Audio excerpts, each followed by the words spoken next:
My name's Violet Sun, and today I'm going to be taking a look at the Chaos Space Marine Squad, a box of 10 miniatures by Games Workshop for Warhammer 40,000. With a bit of buzz around the upcoming Chaos Space Marine Codex, and also the excitement around the Horus Heresy, I thought I'd take a little look at the Chaos Space Marine box. Of recent times, I think this is one of the kits that's most improved its predecessor. The Chaos Space Marine kit before this was definitely looking a little bit old, as it'd been around since 3rd edition. Let's have a little look at the box to start with. Now, the front of the box is a little plain. We do just have the unit name, how many figures you get, and one of the older Warhammer 40,000 logos.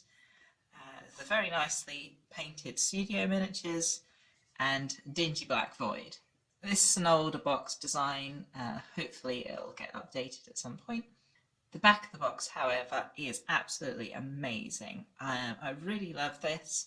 I love that they went to the trouble of painting representatives of a bunch of the different Chaos Legions. Obviously, certain Chaos Legions have their own troops these days, so there's no Death Guard or Thousand Suns, but most of the main legions you'd expect are represented here. Not only that, but we get some nice detailed shots of some of the different weapon options included in this kit, and at least some guidance on what paints to use to try and recreate some of these paint schemes. So all in all, a bit of a mixed bag of a box. I would like the front to be a little bit more interesting rather than quite so plain, but the back's pretty good.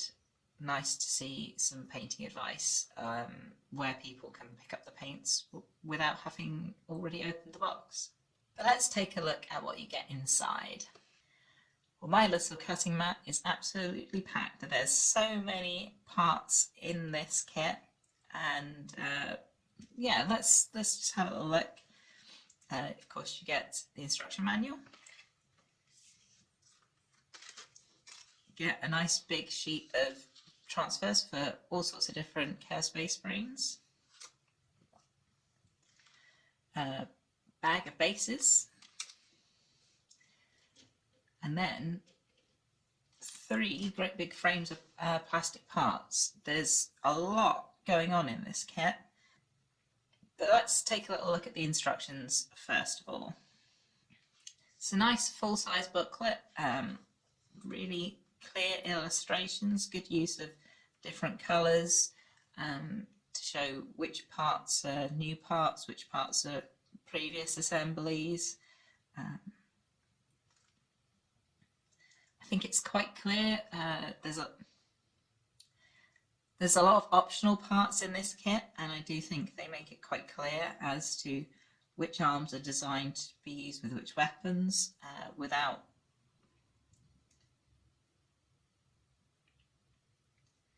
There are a lot of optional parts in this kit, and I think it's made quite clear which arms are designed to use with which weapons. Obviously, you can not follow the instructions and glue things together how you want, as always an option, but it's nice to see it nicely, clearly laid out for people that either want to recreate the poses they've seen made up by the Games Workshop studio team, or just have a smoother build experience. Now this kit has around 142 parts plus the bases, although you only need about 10 parts per figure, so there's a huge amount of spares. A lot of these are different shoulder pads, different heads, although there are a few alternative chest fronts as I remember. So you get quite a lot of variation, which is very important for a force that's not meant to be uniform, one that's meant to be sort of ragtag and personalised. As I go through, you can see there are some of the special weapons, like the flamer or the plasma gun, are meant to be used with particular arm sets. It's a little bit restrictive, but I can understand why the designers did that to give a more interesting pose. And I prefer that they've gone for one arm set that uses the flamer, one arm set that uses the plasma gun. So if you wanted to use all of the special weapons, say if you're building a squad with two special weapons, rather than a special weapon and a heavy weapon, you've got the option to, rather than it being one set of arms that are designed to fit with all of the alternative weapons. It's a good design choice. There's also the option to give almost all of them melee weapons rather than bolt guns, which is cool. Chaos Space Marines, especially, looking like they're going to be pretty good in close combat in the new upcoming book, so might be an option that people will be taking. In the back of these instructions, there's quite a lot of rules, which I believe are all the 8th edition rules, so they're kind of outdated, but as has happened in many of these sets, that's just kind of what happens. The minis hang around a lot longer than the rules do, and if this is kind of not so cherished as to be given away free with the figures, I kind of hope that 40k maybe one day moves the same model that Age of Sigmar had, where you can just go onto the website and download the rules for the figures that you have. All in all, a very good booklet, nice and clear instructions as to how to build the figures, and clearly showing which optional parts are designed to go with which bodies. Kind of wish the rules text wasn't there and the back half was used to give more painting advice for people, but it is what it is.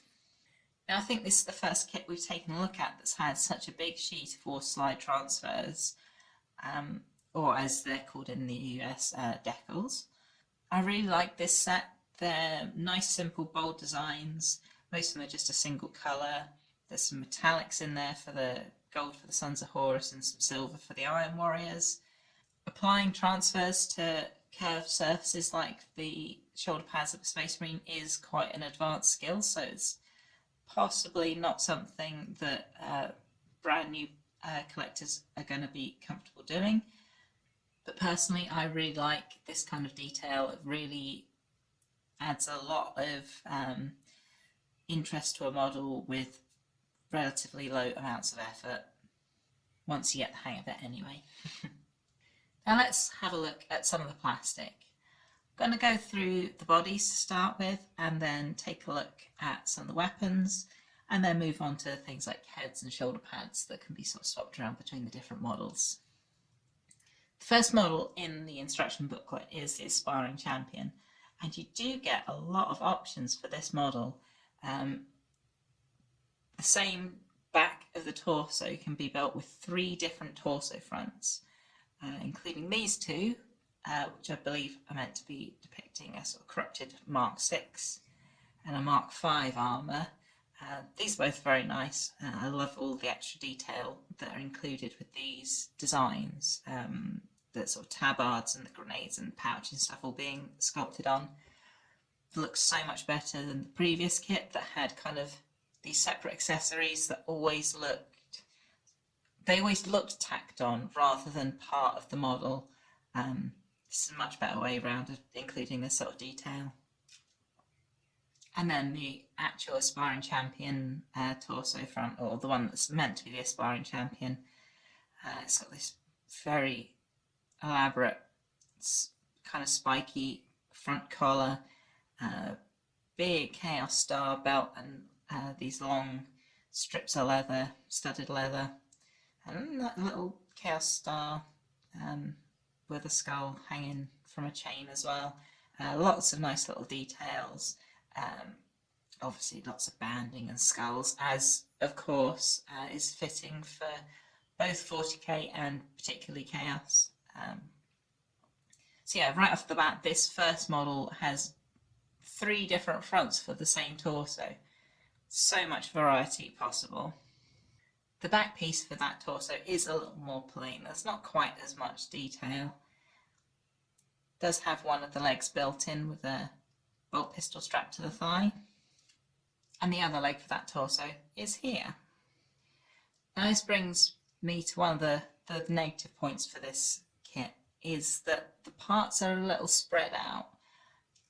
I'm sure this has been done for a good reason, but it would have been nice if this leg that goes with this torso was here where this leg is, and there's probably a lot of shuffling has been done to try and put things together, but sometimes it's just not quite worked. Do be careful to follow the numbers in the instructions to get the legs all to match up and the torsos to match up neatly. For the second model, I'm going to look at the main sort of core torso piece first. Got a nice bit of chainmail detail up there, nice for particular legions like the Iron Warriors, who really going for their chainmail. Really nicely sculpted skull on the knee here. Another holstered bolt pistol. And the front piece for that is here. Another Mark VI style box things with that very characteristic Y-shaped cabling. The next chap has, again, more chainmail and kind of segmented armour going down the front of his groin. Obviously very protective of it. Really nice, big, heavy greaves with lots of detail. Some of the models in this kit are done this way with the legs both together as one piece. Sometimes it's one leg and the torso. I think it's just been broken up depending on how the artists making these thought they would come out the best. And the front part of that is here, another kind of Mark V looking piece in my eyes. Now this model definitely has some Mark V heritage. You've got the extra power cable running down the legs, which is very indicative of the Mark V armour. I really like the pose on this one. It's kind of hard to tell whilst it's still on the sprue, but it's got a really nice sort of heavy set walking forwards pose. You could model him kind of looking like he's at the ready. He's heard something and is waiting for someone to pop around a corner. It's got a lot of good character rather than just sort of being stood stock still. And the other leg for this has another one of the really sharp knives. I really like this extra bit of design they've done. Pretty impractical, but Chaos do tend to be quite style over substance in quite a lot of stuff that they do. Now the sixth figure in the instruction book, this is the front torso. Now this is the first one that I've come across that I would say is distinctively Mark VII looking. I might be wrong. There might be others that you think look like Mark VII power armour, but so far this, as I say, is the first one I think would look a little out of place in Siege Terror. Obviously these sort of very ornate corrupted troops are not going to be what a lot of Heresy players are looking for, but some people might be trying to build a more corrupted force. And for those people, I think this kit is an absolute bounty of useful parts. This is another kind of minus point, in my opinion, for this kit is I'm moving on to the 7th trooper in this set. Part 20 is on this sprue. Part 22, which is, you know, going to go with this part on this figure, is over here on this sprue. I'd rather have a number. It's hard to say. If all the parts for each figure are sequentially numbered, it does mean that if you lose your instructions, it does make it a little bit easier to build the model. You can find part 20, you can find part 21, you can find part 22, 23, 24, etc. and work out how to put your figure together without the instructions. But them being spread out on all these sprues in different places does mean you end up spending quite a lot of time just going through between the 3 sprues and trying to find the particular part that you're actually looking for. Now the 8th trooper, again, has another one of these crossed power cable chest pieces that I always kind of ascribe to the Mark V armour. This time with a nice big eye and star on the front. Really nice, useful piece detailing. And the legs for this figure are really nice. He's got this really quite relaxed walking forwards pose, which again is a little unusual. You normally stock still or running. There's very rarely figures with slow movement poses. And yeah, this one, I think it really conveys it. I think that there's a little bit of movement in the chainmail loincloth that really helps sell this figure is in motion. And speaking of figures in running poses, the 9th figure in this instruction booklet is very, very much in a running pose. I do kind of like that one of the feet has been put on a rock to help support the figure a little bit more, give more base contact. Sometimes when you've just got like half a foot as the only glue point between a model and its base, it could be a little bit weak if the modeler hasn't gone in and pinned it and done extra work outside the kit. And it also is allowed to tilt the model a little bit more and give it a more interesting angle of the body to help sell that heavy, weighty charge of a massive Space Marine. And the torso front for him is a little bit more ambivalent of Mark. It's got this kind of central grill port, which I guess is kind of Mark 5-ish, and this kind of high scoop on the front, which Mark 7 doesn't generally have. This front plastron is generally a little longer, but yeah, I think the corruption of chaos is kind of and the extra detailing here has made this less identifiable. And the last torso and leg pair has this front, which I really like. In fact, I would say this is potentially my favourite of the whole kit. Very recognisably Mark IV with this multi-layered front piece with the cables over the top of it. Yeah, really nice detail. I really like the sort of elongated skull on the front of the chest. Yeah, just really nice. Although the legs don't say Mark IV to me a lot, they say more Mark VI for this kind of big, high, solid greave. But yeah, really nice bit of posing again on these. A little bit of energy with the Marine standing with his weight on one foot rather than just flat on both feet. Good for a sort of melee fighter, in my opinion. Well, we've taken a look at a lot of the torso pieces, but there's so many parts on this kit still. I've barely looked at the 3rd sprue. So let's just take a little overview of some of the weapons. As you can see, there's an absolute plethora of different bolt guns and bolt pistols, many of which are just contained in this sprue. Quite a few are the more modern styling. I believe this in many of the books gets referred to as the Goodwin pattern bolter.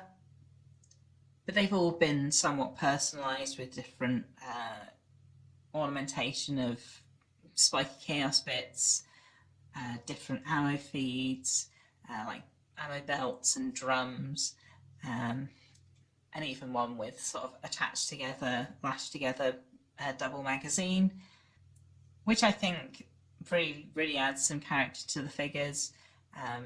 And you can obviously swap the arms around the different bodies. Whilst I would say I would advocate sticking the torsos together as the instructions say, the arms you can kind of go a little bit crazy with which sets. I would keep the sets of arms together because the left gripping hand of the bolters won't match up with the left arms if you're not careful. But swapping one set of arms from one body to another, really nice and easy. And not only that, you could use arms from other Space Marine kits. If you've got some of the older Chaos Space Marine kits kicking around still, you can use those arms. Use arms from regular Space Marine kits or from kits from the Horus Heresy. I mentioned what used to be called the special weapons previously. This kit namely has a melter gun and a flamer, and on one of the other sprues, a plasma gun, which is a nice little complement of weapons. You do only get one of each per box, so if you wanted to build a squad with two of the same weapon, which I believe is currently still an option, whether it will be when the new codex rolls around, who can tell. I'm hoping you can still take doubles of the same weapon. It just makes it so much easier on the tabletop rather than having to roll lots of dice separately for different weapons. You do also get a choice of a couple of heavy weapons, which is nice. First of all, a missile launcher, which is kind of more similar to the Loyalist Space Marine missile launcher than in other kits such as the Havocs, but it's cool to see a bit of variety in that way. And you also get a heavy bolter. Now this is a really nice piece of sculpting in my opinion.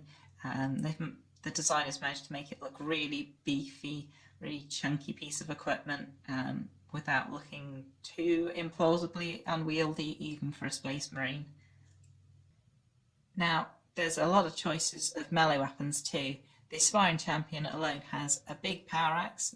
This has been used in a lot of the promotional images for this kit, and I can see why. It's a really awesome sculpt. Possibly a little oversized, but big cool weapon is pretty common in 40k. Also has this really brutal looking power maul.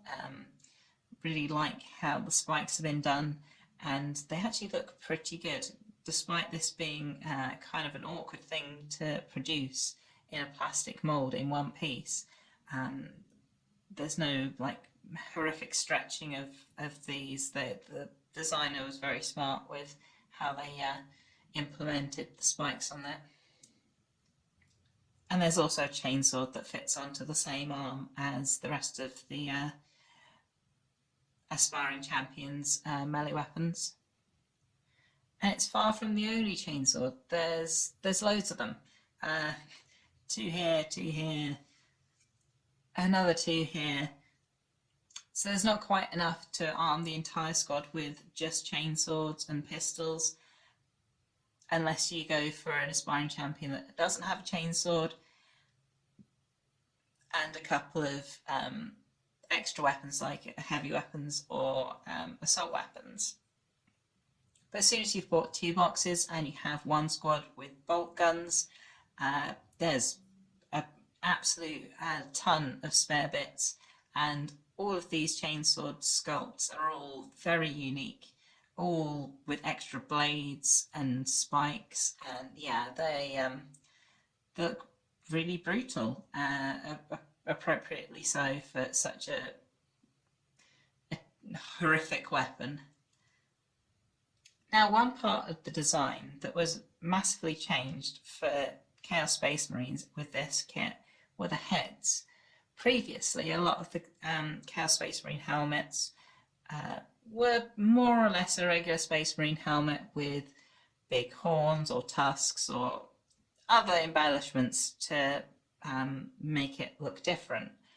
Whereas these have been made much more ornate and kind of a lot more individual looking.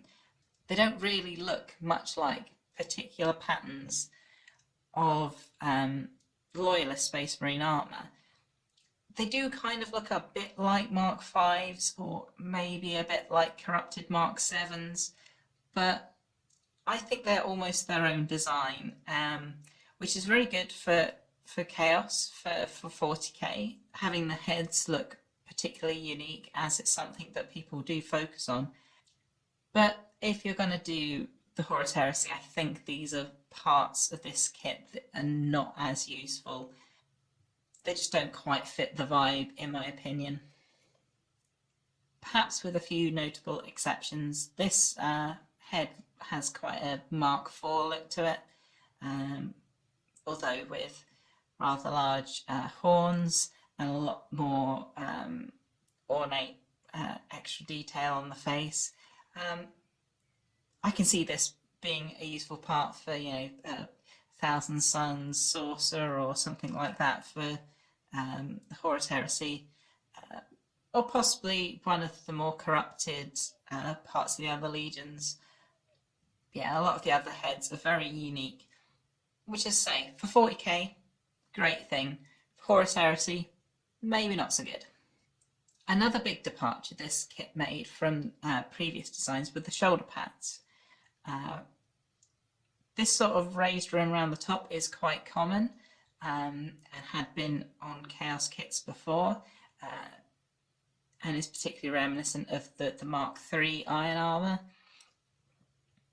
But this having a flare on the bottom as well is much less common, and these little cutouts in the corner is a really different stylistic choice that came in, not with this kit, it had been on models previously, but has become very iconic of the line that came in with this kit, the 40k Chaos line.